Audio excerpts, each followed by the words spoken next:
Bien, esperamos que nos ayude a ver el punto en el que estamos.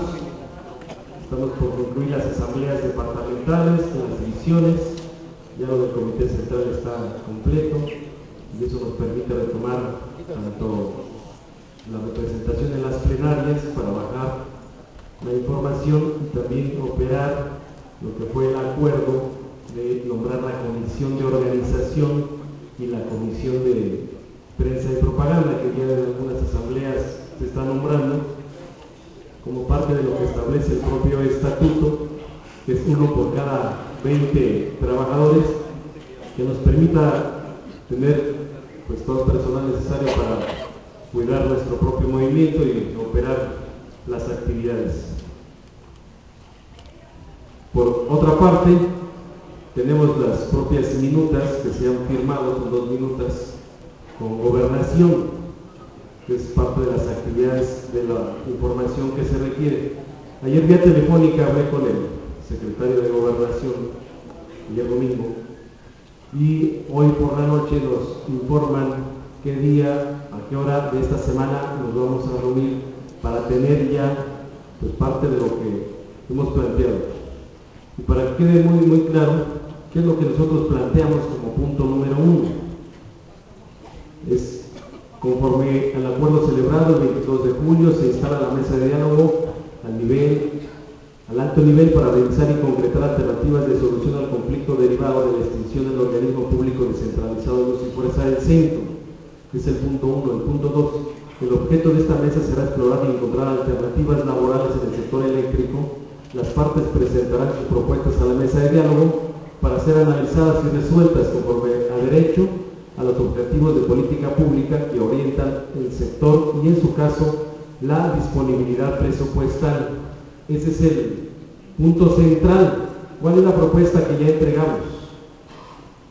Entregamos una propuesta avalada por la Asamblea, es la reincorporación, la instalación de todos los que no nos hemos liquidado a una estructura que ellos manejan, la CFE, en el interior del país, como divisiones. Tiene una división, tiene una estructura administrativa y tiene los departamentos que son similares a los nuestros. Ahí incorporamos a todos los compañeros y gran parte de lo que estamos recabando de información es también para saber su puesto en planta, su puesto de sustitución, el salario, la categoría que tienen, porque el propio contrato colectivo de trabajo te establece cambios, ¿no?, que puedes cambiar escalonariamente para mejores condiciones. Esa propuesta ya está entregada a Gobernación, ya está con el sello de recibido, traemos la copia, fue entregada a Blake, que es el secretario de Gobernación, está entregada con esa estructura administrativa que ellos tienen. Y dice también la minuta que dentro del sector eléctrico no le pusimos ninguna figura de otro organismo, una división, porque eso es lo que está discutiéndose en la comisión permanente, ahorita del Congreso de la Unión, porque hay un vacío jurídico. Hay un vacío jurídico. ¿Quién es el patrón de nosotros? Es el Estado. Es el Estado, es una empresa pública. Dicen, extinguieron un organismo público, la parte administrativa, pero está el decreto que publicó el 21 de diciembre del 89 el Congreso de la Unión, que modificó el artículo 4 transitorio de la Ley de Servicio Público de Energía Eléctrica. Y esto fue publicado por el Congreso el 21 de diciembre de 1989, en donde se ordena al Ejecutivo crear un organismo público descentralizado, que fue hasta 1994, una vez que terminaron de pagar las acciones que tenían las empresas extranjeras, que era el 10%, que fue en el 92, en el 94 crearon toda la parte administrativa, y lo hicieron a través de un decreto con una junta de gobierno, lo hicieron con un director de la empresa, cuáles son las facultades, una estructura administrativa con las subdirecciones. Toda esa parte fue la que creó Salinas con un decreto administrativo. Y ese decreto fue el que La Corte dice que es constitucional. Pues sí, pero entonces lo que ordenó crear el Congreso de la Unión, ¿cuándo lo van a modificar? Si no ha pasado por el Congreso. Esa es la parte de lo que está en una laguna jurídica ahora, la Ley del Servicio Público de Energía Eléctrica. Y es muy claro, en materia de derecho, pues lo que dijo la Corte es un decreto administrativo, porque Calderón lo único que tiene facultades es administrativas, que no tiene facultades de legislar,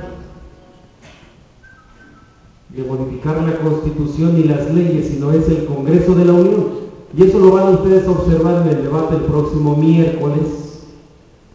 En la comisión permanente está la controversia que ha metido Pablo Gómez, de una demanda de controversia por la interpretación de la ley, y ahí es muy claro que va a ir varios, el PRI, el PRD, el PP, Convergencia, todos ellos van a ir porque se aprueben, porque hay un vacío. Por eso no le pusimos si es un organismo nuevo, si es regresa a su fuerza, lo que ellos quieran poner administrativamente, pero la materia de trabajo existe y la sentencia de la Corte dice que no se han roto las relaciones ni individuales ni colectivas, porque un decreto administrativo ni puede acabar con un contrato colectivo de trabajo, ni mucho menos con el registro de un sindicato.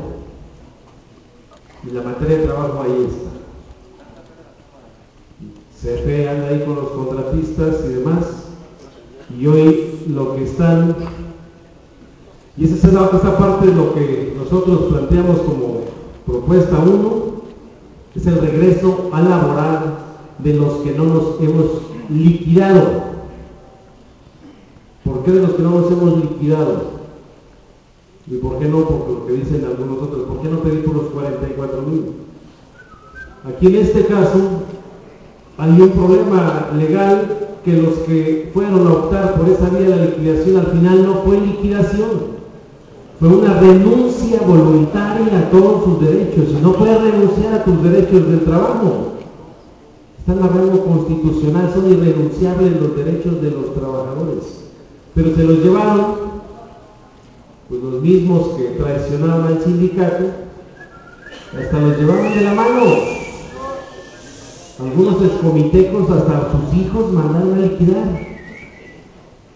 Primero les dijeron, no, es que van a recontratar a los primeros 10,000.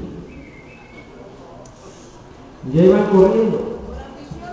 Algunos estaban con un pie en la calle, porque tenían un proceso en relaciones laborales con malos trabajadores, y aprovecharon para, adiós, como estaban dando un bono de más del 80%, supuestamente, pues aprovecharon esto y se fueron. Y ni han recontratado a los 10,000 que dijeron, y en su segunda etapa de liquidaciones, pues tampoco fueron así como los miles, y hoy en su tercera etapa están pues prácticamente derrotados. Por eso ya no sacan en los medios, porque sale el traidor de Alejandro Muñoz a decir que miles de trabajadores le pidieron que le solicitara al presidente una tercera etapa de liquidaciones. Y él le pidió al señor presidente que sacara una tercera etapa de liquidaciones.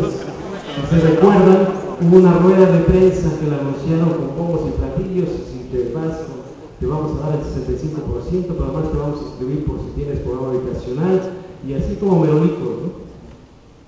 Y ahorita, ¿por qué no lo mencionan? Pues porque están vacías, ya la cancelaron ellos mismos, porque es un madrazo político para el propio gobierno. De que ya entendimos cuál es la jugada del gobierno.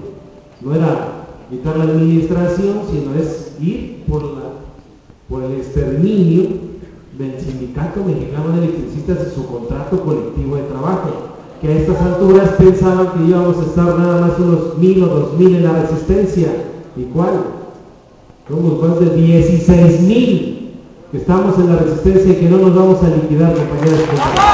No nos vamos a liquidar, aquí vamos a estar. No nos vamos a liquidar, que quede muy claro.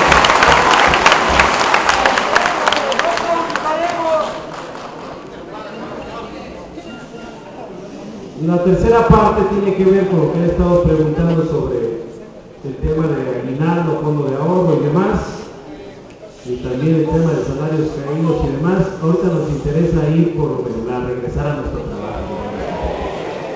Lo pusimos de todos modos en una minuta. Y también pusimos el tema de la mesa, en su caso, con grupos de trabajo, con punto 4,